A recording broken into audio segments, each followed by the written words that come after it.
makita nyonso bokosalaka na kombo na ngai wera some bokosala rien nayebi ke bolukanga kaleo naza phénomène bokosala rien likopa na bango léger likopa na bango za na mai ndenge ezalaka toujours. Voilà, Saint Figaro égale à lui-même likambo na moto te bandeko babolingo nde tozali awawa fali ipupa lobi excès des ailes fali ipupa akomi na vantard fali ipupa akomi kobwakisa presque tout le monde. Alors, bon, je vais quitter Stofan l'affaire concert. Il a fallu Ipupa. Combien de billets vendus? Configuration. Oh, il y a combien de places? Donc, c'est parce que on dirait qu'il y a Londres. Il fallait visiter salle. Il a choisi que 4 personnes pour visiter salle. Il a 12. Il fallait aller au bêta. Alors, voilà, on est sponsorisé par Pasta Blanchard Logos na Suisse, les grands patrons, chefs d'entreprise na Katia Paris. Alors notre sponsor officiel est encore Pierre Mbale, garçon suisse, les millionnaires. Bon, on a c'était mec qui toko boza grâce à Kozala, là-bas sponsor, il y a bien. Voilà.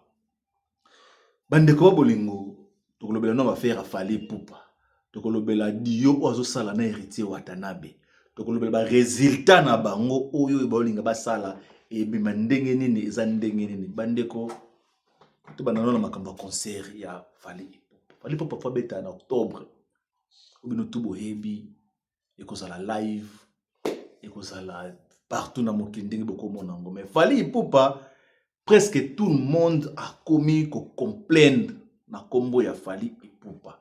Fallait pas comme inventaire, fallait pas lingi ba chroniqueur, ba journaliste pene na été, fallait pas ko la interview na radio na Londres, place oyo radio le tala ma so mingité, yo kamaka so mingité partout na mokili. Mais fallait pas préférer a kende ko la interview na radio ke akosala na ba journaliste congolais which is na minutes oyo ba journaliste congolais nyonso tout muteme fiafuki ba na minutes oyo contre Fali Poupa et belé bolinga pe ba boycotter concert ya Fali Poupa o abeta na Otsu Arena. Concert ya Fali Poupa abeta na Otsu Arena. Configuration, ça veut dire vérité les lo so tabata boîte ndenga kati. Configuration oyo Fali Poupa zwaki eza 20 000 places té 20 000 personnes té. Rideau ba kataki na katikati Fali Poupa a une configuration il y a 10 000 personnes 10 000 places bo Google bo kene na Otsu Arena na London City bo kende ko information bo benga ngo bisanga vérité. Alors Fali Poupa 10 000 places si les lots sold out et salamate après concert à Stade de France si les lots oyoyo 10 000 places on a ezo salamate tu vois ba fité ba bizo teka ba bizo question ndenge nini ngona makio na makio na eloko moko salamate jusqu'à présent pour un concert ya Fali Poupa ya Otsu Arena. Fali Poupa la minute oyo lelo aza na kati ya Londres après qu'on a na studio na héritier Watanabe aza na Londres lelo awawa fallait akende kota la salle visite ya salle lelo le 5 août fallait akende la visite ya salle lelo awawa bandeko bolingo fallait alingi ba journaliste bakende te fallait alingi mutu aza la peine ya salle te. Il a choisi que 4 personnes sur 12 où il fallait ça la misala ya makasi pour la promotion la publicité ni surtout il fallait pour un concert wana alors fallait pour pas beti bango 12 ake akona ndenge bakendele ba kendele mutu moko to ayebi ko te loko moko te na minute so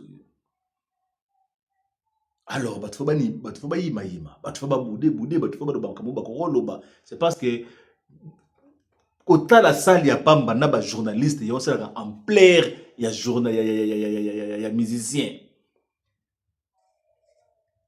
Comment expliquer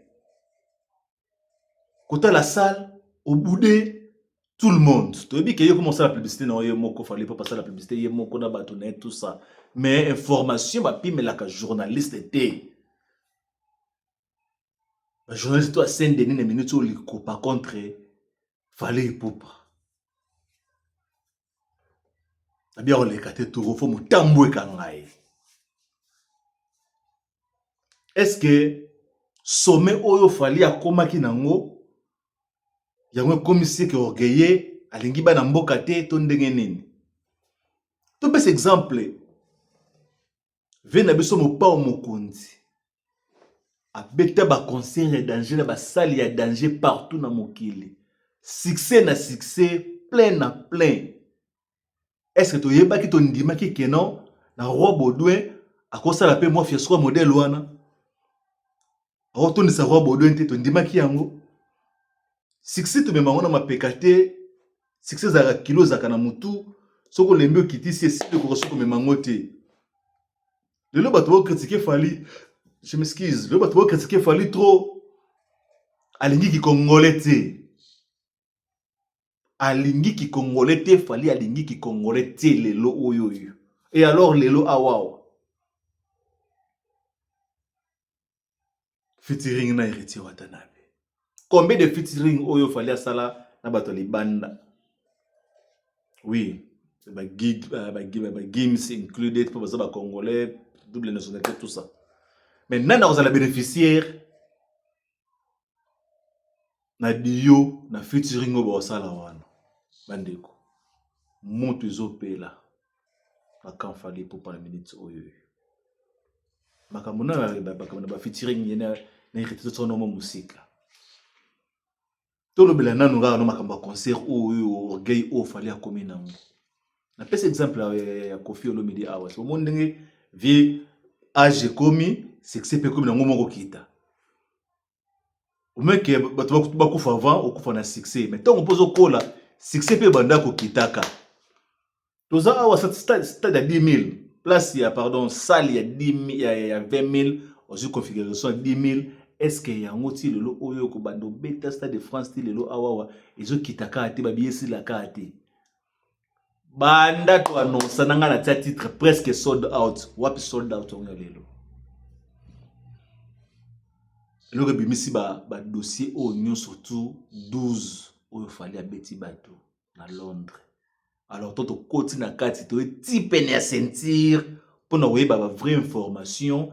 Qu'est-ce qui se passe pour que les journalistes baoyate? C'est parce que bon, on a déjà que non, bah qu'on filmer ça le mobimba, bah qu'on mona la minute où on a que non image où il y bima, tant qu'il fallait revisiter salle, au monango et qu'on a l'image y'andenge, y'andenge mwanda mwanini, bah qu'on s'appelle mobimba. Mais yeba mukola ko beta à cause de salle mobimba te sur 20 000 à 10 000 pour bah 4 mois Salomon na katikati. Ce qui est vrai, on a dit pour dire que voir na biso mission na biso awawa et rataka to beta kambodi to ba makambo ya solo pour information oyoyo. Il faut zaka 5 figure pour ebango. Il faut zaka 5 figure pour ebango. Bon. Pour dire que la binotan, na bi ke belé boko tia ba commentaire et belé boko loba. Mutu moko takobo ya Fally na musique ya Congo. Mouta matisipe a pesi so amplaire makasi na musique à Congo c'est Fally Ipupa. Fally Ipupa na pesi maman amplaire musique à Congo libanda.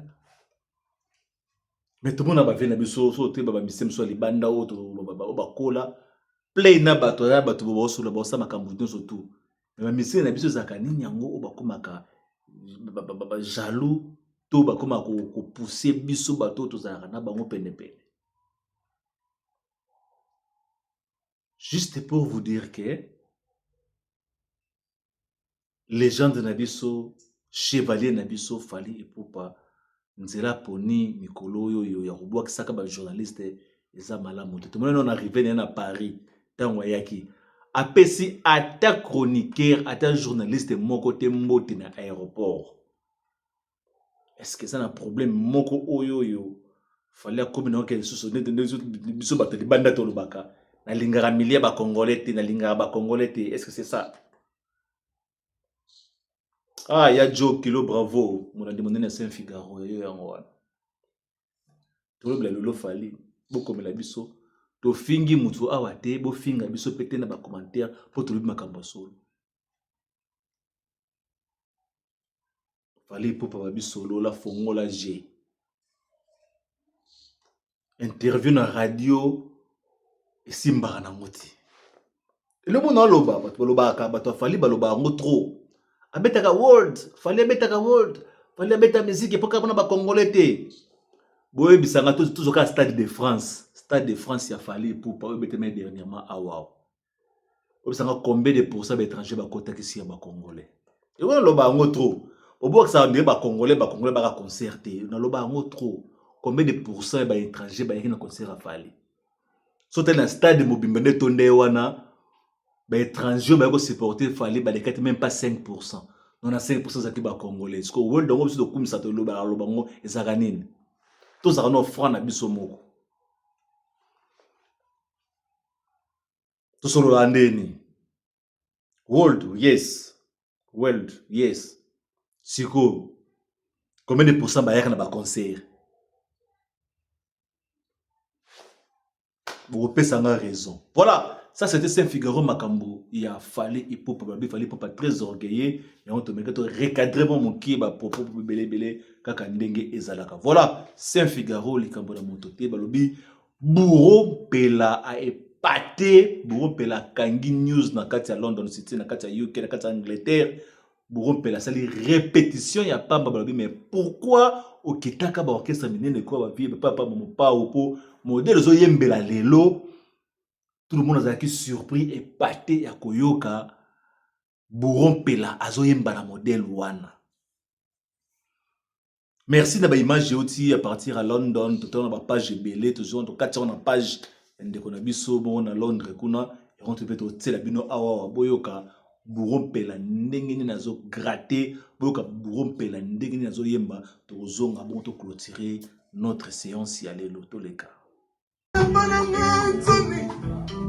L'amour y'a pananga amakoshamba pingo kena mababu yuma sande bisengo na mabasi tomona mabena ngoli na motema na ya pula ngo pikoli na motema akaine rabani wananga kosa souvenir na komona ngo kwandra kore je crois na komonanga ekwa yebezela zamboso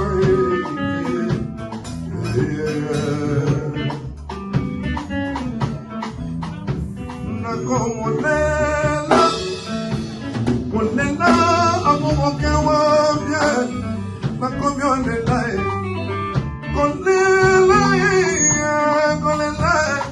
ya amoke wa bien.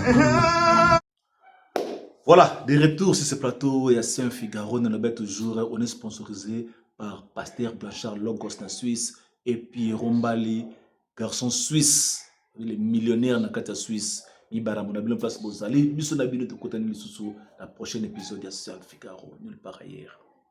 Awakaka, bye bye.